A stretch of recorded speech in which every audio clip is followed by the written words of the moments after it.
right? It's your beliefs, it's your values, it's your rules. We call that BVR. And for people that literally become high performers, and people that become high performers tend to make a little bit more money by adding more value to more people, it's really about what is it that you need to let go of. Welcome to Wealth Unfiltered, your go-to source for industry insights and wealth creation. Stay ahead of the curve with a thorough breakdown of market trends, financial developments, and the impact of current events on your wealth building strategy. We deliver the latest updates and essential insights into the financial world through expert interviews and detailed analysis. Hey everybody, welcome back to Wealth Unfiltered. This is the podcast where we give you strategies to help you build your wealth. Today's topic dives into what sets the ultra wealthy apart from the rest. We're talking about habits of a millionaire. So today I'm very excited to bring you not only my mentor, but very good friend. He is a world-class high-performance coach who has coached everyone from Fortune 500 executives to Olympians and some of the best performing people across all industries. I'm excited to welcome to the show my dear friend, Trevor McGregor. Hi. Oh, hello, Samantha. Thank you so much for having me on this show. I'm excited to be here with you. I am so excited. A little backstory is that Trevor has not only coached me and is changing my life, but he's changed many, many lives. He's changed lives of the people who own Viking Capital, all the way through many people in real estate. And like I mentioned, some people in the world of the Olympics, some people in the Fortune 500 world. I really feel like it's important to let people know what an impact that you've made and why you're the person who I really truly believe can offer some really great insight and some actionable strategies in order to help them build wealth and create the habits that millionaires have. Well, thank you very much. And yes, my claim to fame is I've done over 40,000 coaching sessions, which is an actual statistic. You'll hear my voice is a little bit raspy, but it's my passion to help people really close that gap from wherever they are to where they could be, in their finances, in their health, in their relationships, in their careers. Doesn't matter what the topic is, because again, there's the right thing to do, and then there's the wrong thing to do. And what we like to do is look for patterns of people that have really made something of themselves. And, the people that make something of themselves definitely realize that becoming wealthy means that you have to add value to someone or something. And then money becomes the byproduct of that value. So I've had a firsthand look at people doing it in real estate, doing it in franchising, doing it in corporate, doing it as entrepreneurs. And it's really something that I love to do. And I'm probably going to do it for another 10, 20 years yet. Oh, I love it. I love your passion for it too, because it like comes out of your spirit and it's so contagious. So one of the things you mentioned value, and we want to bring value to our listeners. So I would say the first question that I have for you that to me might be one of the most impactful would be, what would be, in your opinion, the biggest mindset shift that you've seen from an average person to becoming a millionaire? Oh, such a great question, Samantha. And there's many ways I could take that, but really what we're talking about that separates, the boys from the men and the girls from the ladies is really, it all comes down to what you believe, right? It's your beliefs, it's your values, it's your rules. We call that BVR.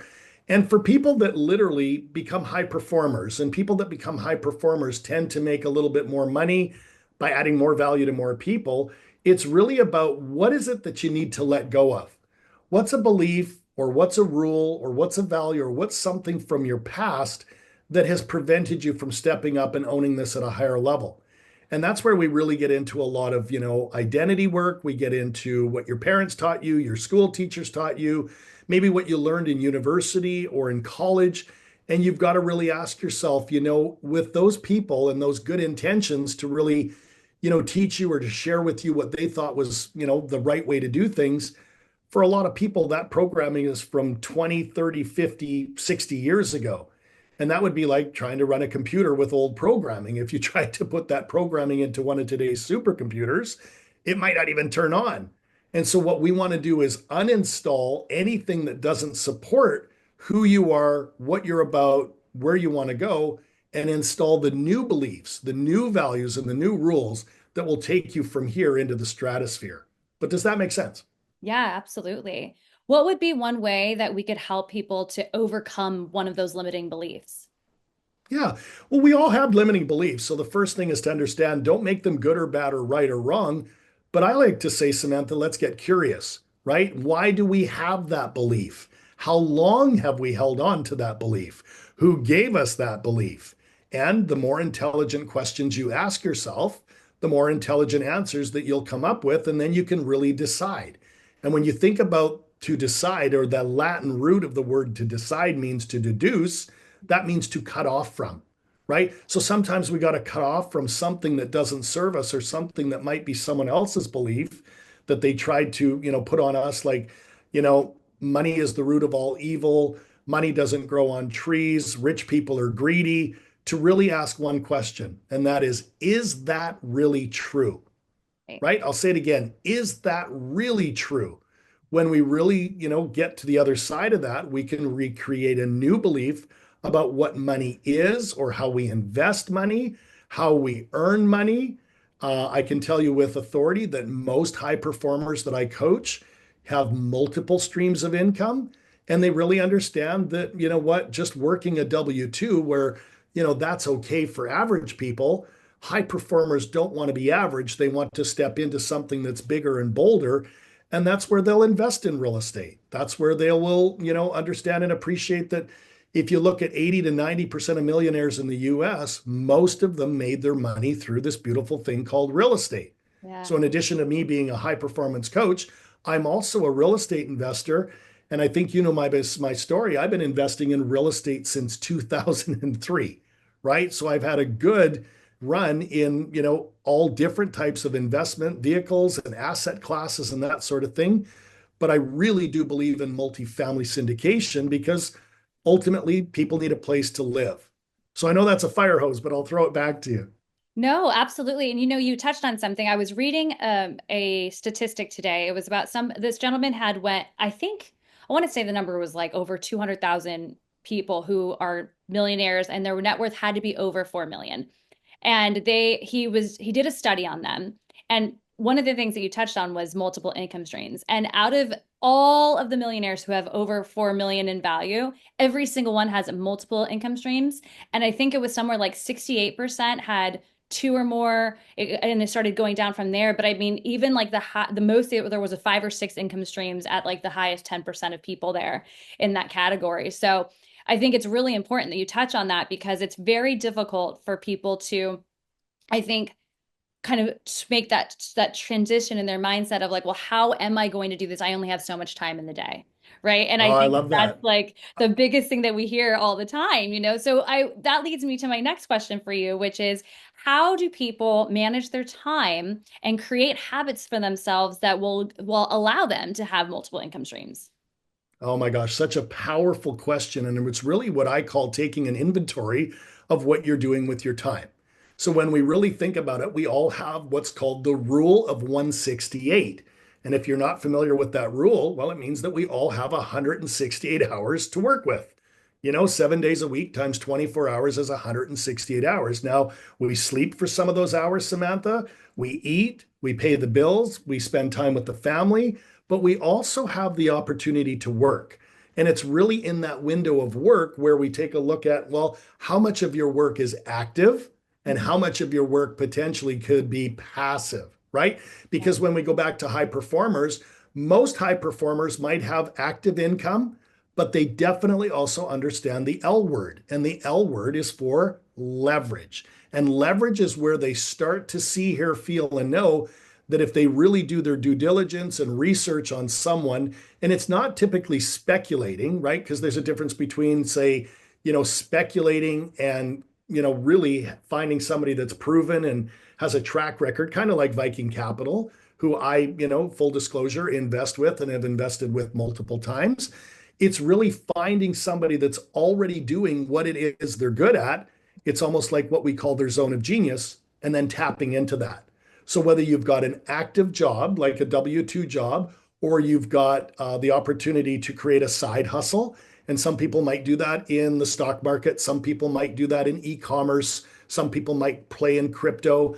I've never, ever, ever met a high performer that didn't have something to do with real estate. And whether it was active or passive or both, they understand that concept of leverage and they commit a certain amount of their time every week or every 2 weeks or every month to making sure that they're working on that part of their journey. How does that all land with you?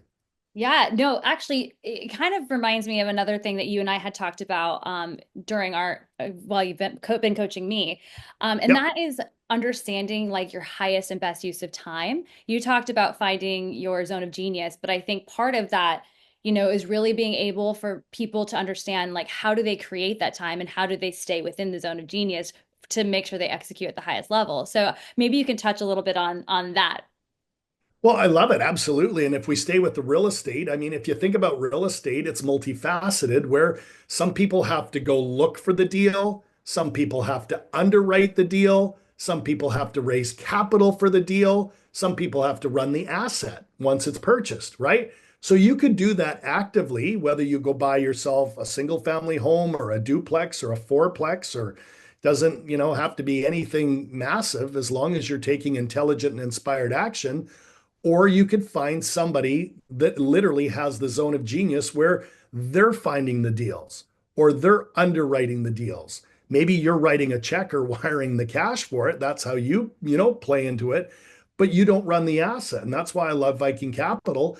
And what you and Vic and Ravi and Chris, your beautiful, partner in crime there are doing is really giving people that opportunity to do a time audit and to understand, well, do I want to be active? Do I want to be passive? Do I want to look for deals, underwrite deals, or run the asset? Or do I just want to leverage my capital and put that capital to good work where, you're making absolute, amazing money while you sleep. And eventually that money comes back to you plus the profits that then you can redeploy in other Viking projects to really grow your net worth to epic proportions. So to answer your question, it all comes down to really understand that when people talk about time or they say, well, I don't have the time to do this, or I don't have the time to even understand it, really they're cheating themselves out of having something that could radically change their family's life for the better. And to summarize, what I do with clients in terms of time management, I always say that time management decisions are really values decisions, right? We spend time where stuff is important to us. So, if you spend time with your body and working out, you'll be healthy. If you spend time with your spouse, you'll be, happy in your relationship. If you spend time with your kids, you'll raise great little human beings. But what are you doing to the financial category? And are you tolerating just working one job and that's your only stream of income? Or are you ready to step out and into leverage and higher forms of finding other people's zones of genius and you get to go along for the ride? How does that land with you? Yeah, no, absolutely. So one of the things that they, also talk about when you talk about a high performer, specifically someone who gets to become a millionaire or multimillionaire, is the differentiation of being driven and having motivation, and then the execution and discipline. So can you tell me a little bit about how important that is and how you've maybe helped people get to that point? Well, absolutely. And again, how you do anything is how you do everything. And I often will say that there are four things that really propel us to step up and into the best version of ourselves. And you know what they are, Samantha. They are your state, your story, your standards, and your strategy. So again, your state, your story, your standards, and your strategy are really the only four things that you need to take a look at to see where you're at and whether you're making them bigger, better, faster, stronger to take you to where you want to be. And to unpack all of them, you know that your state is your focus, right? And some people are focused on the economy is shrinking, there's craziness in what the government's doing or not doing, interest rates are too high. I'll just sit on the sidelines and wait till the dust settles and it's all over. And that's what they're focused on versus other people that really understand that you can make money in any market condition when you do the right thing in the right order at the right times for the right reasons and with the right people, aka Viking Capital. So ultimately, you have to choose whether you want to be on this side of the line in terms of contracting in your focus, or if you want to stay on this side of the line, which is really expanding your focus and what's possible. So before I go to story, does that one make sense in terms of how to make that, first part of the transition, understand where your focus is? Yes, absolutely. You bet. The second thing, and this is the one I love the most, is really your story. And your story is whatever you tell yourself to be true. And it's also an extension of your identity, right? And right now, Samantha, most people in America are feeling like victims to what's going on versus stepping out of that and into being what we call a victor on your way to victory, right? There's still people doing deals. There's still people investing in apartment buildings. There's still banks lending. But sometimes you got to tell yourself and write the story to win rather than write the story to either stay stuck or stay contracted. And I find that high performers are really the people that will absolutely define their identity in stronger terms and not just live in the past or the present, but also step into what we call their future self. And the future self is that person that you're becoming. And if you could go out 2 or 3 or 5 years, which is going to happen. I mean, think about it. When we're recording this in 2025, think of how quickly the last 5 years have really gone. Right. Well, what about the next 5 years? Are you going to arrive being the person you want to be in 2030? And 2030 sounds like a long way away, but I can assure you it's going to come for all of us fairly quickly. So if we really go back and we adjust our state, which is our focus, and then we rewrite our story, those are the first two S words. So before we go to 3 and 4, what do you think of that one? No, absolutely. I wholeheartedly agree with you.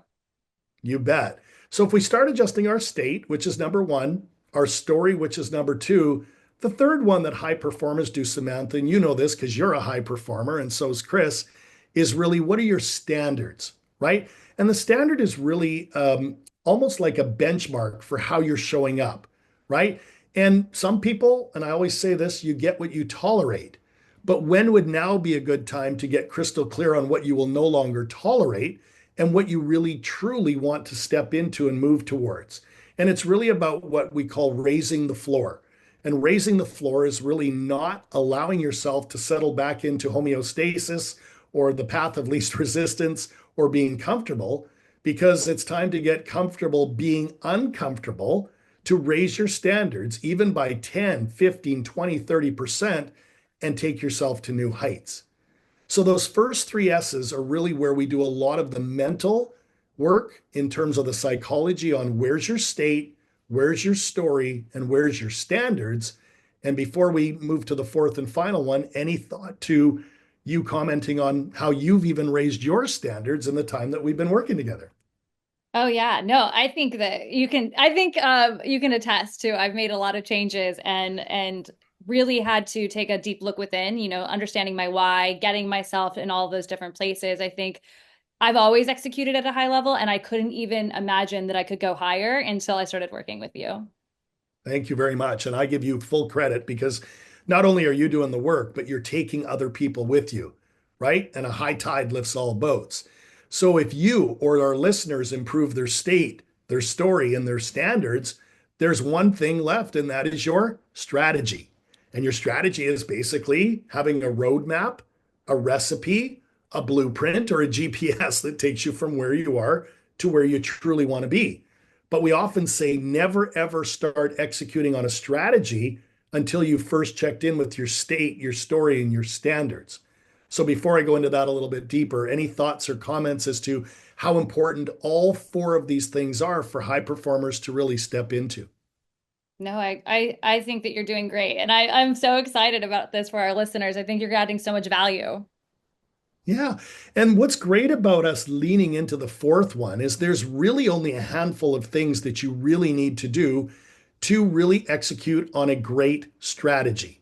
And if we stay in the vein of buying real estate or maybe, investing in rental properties, hopefully multifamily syndication or some other asset class that you feel you really believe in and there's a future in, there's really 7 key things that you need to really do. And if you want to write all these down, this is the order to do them in. Because strategy is really where you know your result or your outcome. And that might be, well, I want to take 50,000, 100,000, $250,000, invest that in real estate, and not only make a great preferred return every month or every quarter on that, but a huge chunk of that is going to come back to me and then some, after 3, 4, 5, 6, 7 years, depending upon what the deal term is. But you always must know your result or your outcome. The second of the seven steps is really, why do you want it? What's the purpose?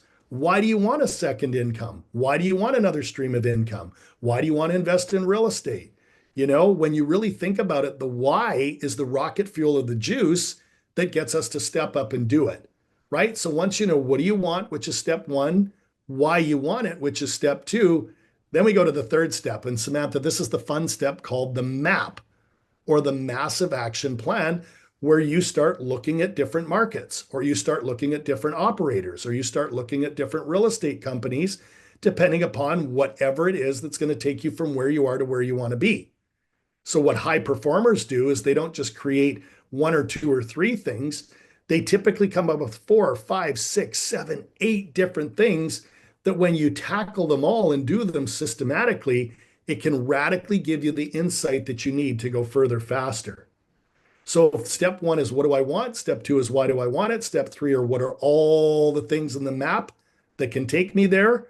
Steps 4 through 7 are really very simple, because step four is what we call prioritization. Prioritization, it's where you look back up at the map and you say, all right, here's the first and the second and the third thing I'm committed to doing right now, right? And my coach and mentor, Tony Robbins, who I had the great pleasure of working with and for half a decade, he said, never, ever leave the sight of a goal without taking some form of action towards it. So once you know what you want, why you want it, and what you need to do to get it, you've got to prioritize 1, 2, or 3 things. And that then takes us to step 5, which is called time stamping. And time stamping is just a fancy term for, when are you doing it? Are you carving out time this week to do it? Are you going to do it on the weekend? Are you going to do it in the evenings after work? And is it scheduled? Because if there's one thing I know to be true, is that what gets scheduled gets done for high performers. If it's in the calendar, it's happening, right? So if step 4 was prioritize it and step 5 was put it into your calendar and know when you're going to work on it, there's only 2 left. Step 6 is called leverage. And leverage is a fancy term for high performance of who can help you. How can Samantha help you? How can Chris help you? How can Vic or Ravi from Viking help you? How could a coach help you, right? How could AI help you, right? There's always someone or something that can help you go from where you are to where you want to be. And then last but not least, and then I'll throw it over to you, step 7 is execution. Execution. You got to pick up the phone. You got to send the email. You got to make that happen. You got to wire the money. And once you do, you're in the game. And it's oftentimes where I'll talk about sports. I mean, if you really think about the Super Bowl, you could be in the stands watching the Super Bowl, or you could be on the field playing the game. And what high performers prefer to do is get on the field and play the game. So I know it's a fire hose, but I'll throw it back to you for reflection. Yeah, no, I actually, you really made me just think about one of the things, I have like a list of questions and I like to ask you guys, like when I have a guest on the show, I have like, all right, I want to ask this and this and this, but I love it when you kind of help me go outside of the box of what I was already thinking. And one of the things that you said was, you mentioned right now how athletes as being some of the most high performers, I feel like when you look at an athlete and you look at somebody maybe who's really great at real estate and has become a millionaire, maybe somebody who's a serial entrepreneur and has multiple companies, there's a couple of things that you can say across the board that they have in common. And some of those things have to do with their mindset. One of the other studies I was reading was how positivity is one of the biggest keys in every millionaire's mindset. They believe that they can do anything at any time, anywhere, anyhow, and they truly believe it. And one of the, like, that made me think, okay, so the difference between athletes, A, yes, they do that, but B is they also, I think, have this like self-development like mindset where it's like ever ending, not like they always want to keep on going. So where do you find the value in having people continue developing, even when they've already maybe become a one-time millionaire, two-time millionaire, but how do they keep on growing using mindset? Well, I think that you said it first off, that, they're positive. They know that, In order to go from wherever they are, after you make your first million, the goal is to make your second million. Or once you make 2 million, the goal is to make up to 5 million or 10 million or more. It's really about believing and staying positive that if, again, you do the right things in the right order at the right times with the right people, you can absolutely move in that direction. Right. So I think the very first thing is are you negative and are you coming up with all the reasons why you can't do something, right? Because of interest rates, the economy, the president, what's going on with the extreme weather we're having. I mean, Tony often says what's wrong is always available, but so is what's right. And high performers see some of the craziness that's going on, but they don't let that dictate who they are and what they do, right? There's also another great quote that I'll bring in here that comes from Tony Robbins' coach, and his name is Mr. Jim Rohn. And Jim had one of my most famous quotes, or my favorite quotes of all time, where he said this, that it's not the winds that blow on you that will determine where you end up, it's the set of the sail. Yep. And I just love it. I'll say it again, that it's not the winds that blow on you that will determine where you end up, it's the set of the sail.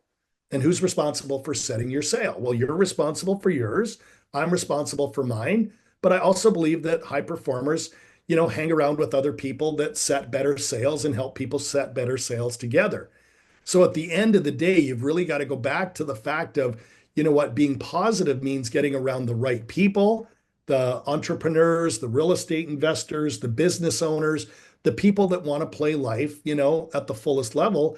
And even when things do go awry, or maybe there's some speed bumps, or there's some hiccups, or things don't go as planned, they get up, they dust themselves off, and they keep on keeping on. And there's a term for that we use in high performance, especially with a lot of my sports athletes and Olympic athletes and a lot of my business owners, franchise owners, entrepreneurs. And that term is called speed of recovery.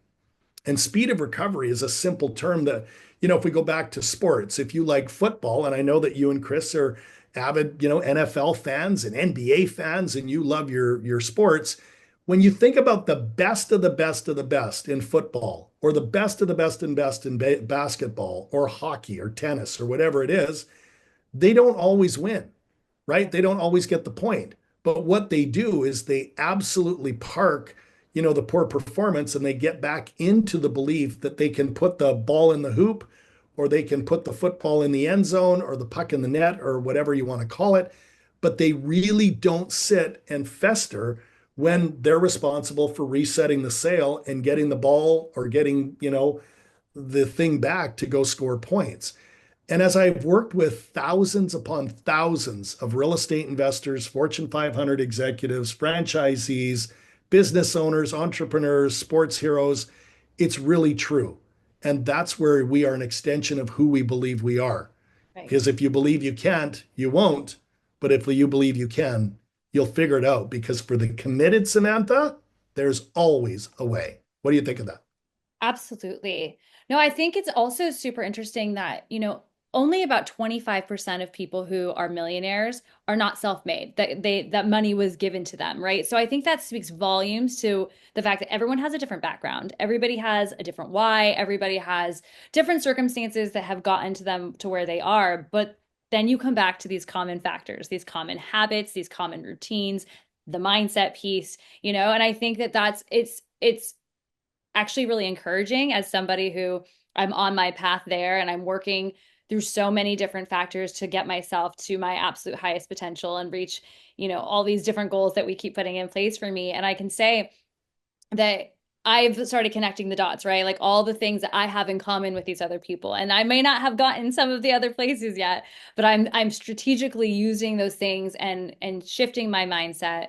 And one of the things that I have found actually that has helped me really change my life, because I used to always have a really incredible morning routine, and I still have an incredible morning routine. But what I haven't had until very recently, I would say actually we started doing this at the beginning of this year, was having a PM routine to set myself up. Mhm. And all of my research that I've done has shown like how successful people, specifically millionaires and, wealth, the ultra wealthy, they have a PM routine. They have all of these things in place that set themselves up for the next day as well. So I was wondering if you have any, whether they're ones you use or that you recommend to your clients for morning or evening routines that will help people listening try to create these things so that they can have another step or a stepping stone towards success.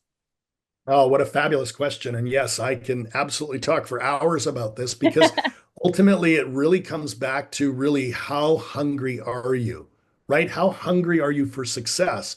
Do you want to settle for an appetizer or do you want the steak and lobster because it's available to anyone who applies themselves? So when you think about, high performers, they don't get up in the morning and hit snooze 6 times and crawl out of bed at 7:30, right? They're up at 4:30, 5, 6, whatever that time is, and they have a routine, a habit, and a ritual that really works for them. And I'll be happy to share mine because I get up every day, Samantha, and you know this, at 4:30 a.m. Now, it's not for everyone, Yeah. but for those that are defiantly committed to success, I get up when average people aren't willing to get up, and I do things a little bit differently. The first thing I do is I go into, the washroom and I use the washroom. Then I go to the kitchen and I get a glass of water and put lemon in it to alkalize because you really need that alkalinity first thing in the morning. And then I'm directly into my meditation chair.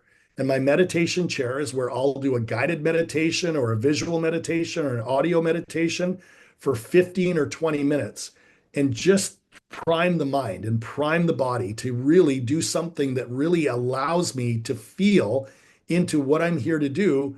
And once that meditation is over, then I do a light workout at my home gym. I might do some weights, I might do some cardio, I might do some resistance stuff. And then bam, it's into the shower, it's off to the coffee maker. And then I sit down in my home office and I am ready to rock and roll like nobody's business. And whether I'm working in real estate, I'm working with a client, I'm working on something that I'm doing for, my consulting business. We also have a publishing business. I'm also married with 3 beautiful children. We got a lot going on. I've already done more before most average people even think about getting out of bed, Yeah. right? That's the morning routine. When we think about that, most people just end it there. But what high performers do is they have a cool down or a late routine. That could be in the mid afternoon or the late afternoon, where, once you're done at the office, you shut down your computer and it is family time. It's gold time where you are home, you're present with your spouse, you're present with your kids. You might do some evening sports. You might help the kids with their homework or whatever the play at the plate is. And then you absolutely might catch a little bit of the boob tube. I don't watch any TV as a fact. I'll watch some documentaries or sports, but I don't really watch TV. But we'll watch a documentary. We'll listen to a podcast. We will have a high level conversation about what our goals are. We'll have family meetings. And then from there, you start to go into a little bit of pre bed routine where no screens at least an hour before bed, right? And then you're starting to think about, what you were grateful for in the day. What worked? What did you move forward? Who helped you? And when you have a little bit of attitude for gratitude as you do your cool down and you're getting ready for bed, there's nothing that feels better than going to bed next to your spouse and knowing your kids are tucked in than really knowing that you put it out all on the field that day. And then guess what? You get up the next morning and you rinse and repeat. And what's really cool about this process is I don't just do it 5 days a week. I do it 7 days a week. Doesn't matter if it's a Saturday, doesn't matter if it's a Sunday, doesn't matter if it's a public holiday. I've conditioned my mind and body to get up early. And it's an extension of my identity as a high performer that I'm willing to do it 7 days a week because that's how defiantly committed I am to living my best life. So, what do you think of all of that?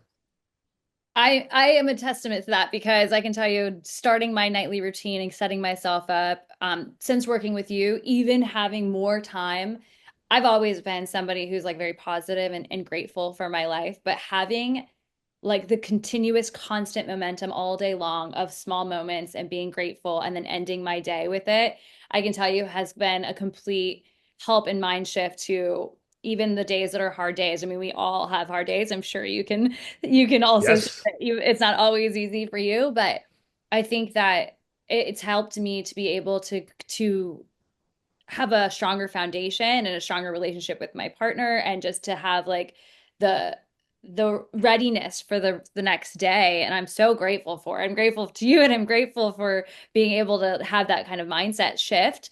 It's very easy, like you kind of talked about, to see the bad in things, but like you said, there's always the good that comes and is available to you as well. um Well, I'll stack on that. I'll stack on that even yeah. more because what I would, honor you and Chris with and how you show up for yourselves and each other is really understanding that, gratitude is the ultimate, state of receivership. That is, if we want more goodness in our life, we got to be grateful. And I used to remember this from Tony. He'd say, if you're going to be grateful for all the good in your life, could you also be grateful for those challenging times? Because that's where we learn, that's where we grow, that's where we build the muscle, Yeah. right? And I'm a big believer, and you know this because we practice something called the law of polarity. Now, if the listener isn't familiar with the law of polarity, it just means that, everything on the planet has a polar opposite. When you think about it, just like you can't have day without night, you can't have black without white, you can't have masculine energy without feminine energy, you can't have the North Pole without the South Pole, and therefore you can't have good days without there being some not so good days, Right. right? You can't have a wonderful, time with your children without your children testing you from time to time. And we've certainly compared notes on that, right? With 9-year olds in each of our respective households. Yeah. My point to all of this is I don't get too high when things are good, and I don't get too low when things are not good. I'm kind of that steady Eddie that embraces it all, knowing that I'm here to learn, to laugh, to love, to share, to grow, and to help my clients and everyone around me do the same. And whether it's, me going up the mountain and it's a great day or me sliding down the mountain on my butt and going into the valley, I really do believe that it's all meant to happen because it's making me bigger, better, faster, stronger. And I've always said that every problem is a problem of perspective. And sometimes we get different perspectives, but I do believe that God doesn't waste the pain. That even when we go through tough times or we go through a lean year or we don't have it the way we want it, we're learning and we're growing so that the next time we have the opportunity to deploy, ourselves, our capital, our talents, and whatever that is, we've got more, to really pour out. And, I know that you live your life the same way, but is that true or true for you as well? Oh, absolutely. Okay, you made me think of a question. What is a setback or a challenge that you face that you feel like it's actually helped you to become more successful? Well, now we're going deep, Samantha. And again, I think you know a little bit of my story, but I've achieved some phenomenal success, but boy, have I ever failed as well. And ultimately, I'm going to be transparent here and just let the listeners know that I've made money and I've lost money. I've had successful businesses and I've had to close businesses. I've been successful in marriage and I've also been divorced. I literally had to endure my mom getting cancer, my dad getting Parkinson's. My best friend, a business partner of mine, we bought our first rental property together. He went in for elective surgery into the hospital and died 3 days later and never came out. And the worst part is my wife and I have even had to bury one of our own children. We've lost a child. And I don't wish that on anyone because that was the biggest painful experience I think I'll ever endure or will ever endure. And Lisa, the same thing, my wife. But I'm telling you, I'm still standing. And it really wasn't that I had to go through all of those things that was important. It's who I became as I navigated it and came out the other side. And I always believed in this quote from Think and Grow Rich that adversity brings with it the seed of opportunity. And I didn't understand it at the time, but looking back and saying, my God, I've been through the ups and the downs of all of these different things in life. And now I'm in my early 50s helping other people navigate things in their life. There's very little that I can't speak to, or very little that I can't coach and mentor around, where we're a resilient species. And, not so good things are going to happen, but it's my job to help people get up, dust themselves off, and keep on keeping on, just like I've done. And just like my coaches have helped me, because as you know, I've poured hundreds and hundreds and hundreds of thousands of dollars into my coaching, mentors, teachers, trainers, facilitators, people to help me navigate everything I've been through. But the ROI on that is truly infinite because now I use that to make my life better, my family's life better, and all of my beautiful people, that I support around the world. So I any think thoughts or comments to all of that? yeah. Well, first of all, I'm sorry because I know that that is a lot to, like you said, that you've gone through. And I think that much of what you said is relatable to people. I know that there's a million people out there who've gone through similar things. I know I have. And I just, that pain and the things that you go through, like obviously you said makes you stronger, but I don't wish that on anybody. And I am No. sorry, for that for you.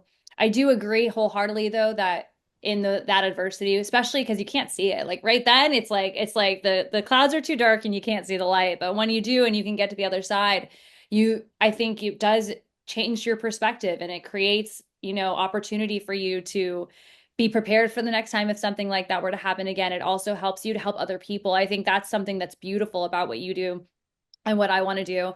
I think that we're able to help guide people and to help them through moments where you don't know what's coming next. And if you haven't lived it yet, having another person who has is I think instrumental into your success or being able to get past things that feel very heavy.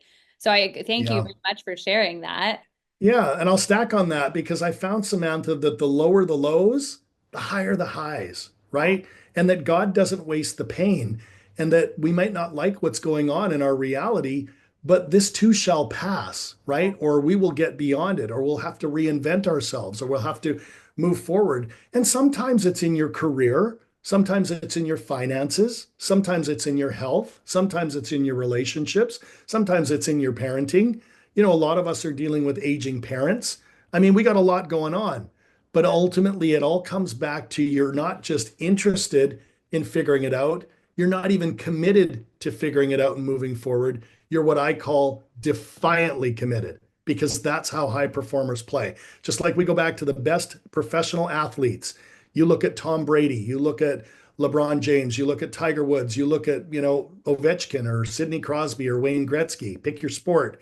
Maybe tennis is your thing. When you look at the best of the best of the best, they're also humans and they've been through horrific things, but they don't let that stop them. They get up, they dust themselves off, and they keep on keeping on.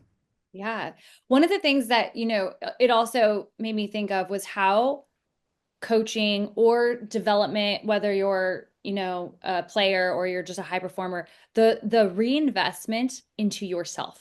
Like Yes. one of the things that you taught me was investing in myself. And people talk all the time about how money is so important. You need to invest your money. But I think just as equally important is it to invest in yourself and gaining the knowledge to make sure that you're at the top of your game to continue on.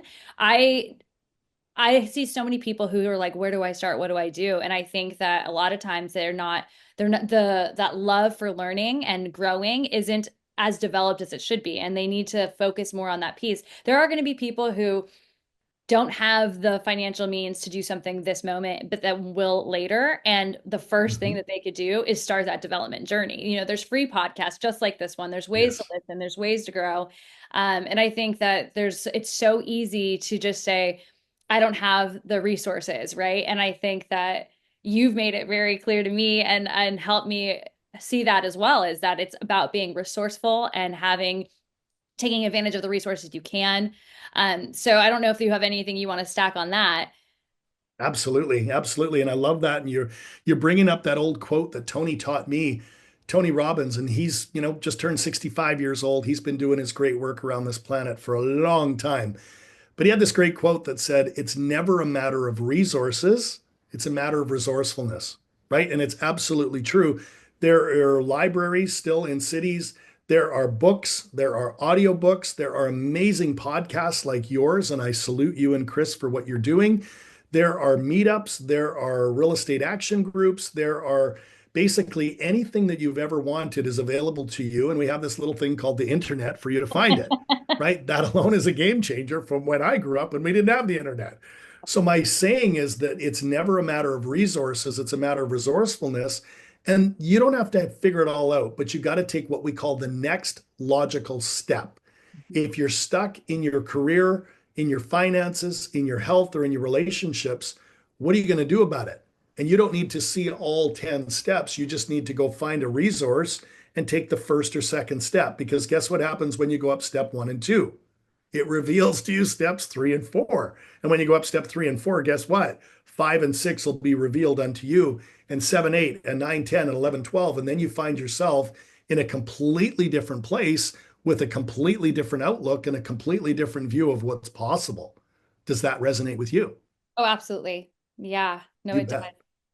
Um, And that's what I love about you as a coach, a speaker, a podcaster, a real estate investor, a mother. I mean, you wear so many hats and there's so many things that are going on, but you have this insatiable appetite to soak up as much as you can so that it gives you an opportunity to use it in your life, but also, share it with other people. And for that, I applaud you. Thank you. No, I'm so grateful that you say that about me, such kind words. And I really do try to make sure that I'm like giving. As much as I love to like soak things in, I also like to give. And I'm really grateful for you to come on the show and help our listeners and to offer us the ability to have some really incredible free coaching through this podcast. I think that I'd like to wrap things up. I know your time is valuable, but I would like to know if you have one thing, whether it's a piece of advice or maybe it's a mistake to avoid, something that you want to offer our listeners as like your final goodbye.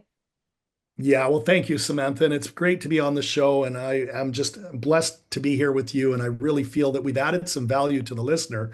And, I'm a quote guy. If you haven't figured it out, I've probably dropped 5 or 6 quotes in this episode. So for anyone that wants to go back and re listen, oftentimes great things come from quotes. But one of my other favorite quotes, and again, it comes from Mr. Jim Rohn, Tony Robbins' coach, is he said this: that don't wish it were easier, wish you were better.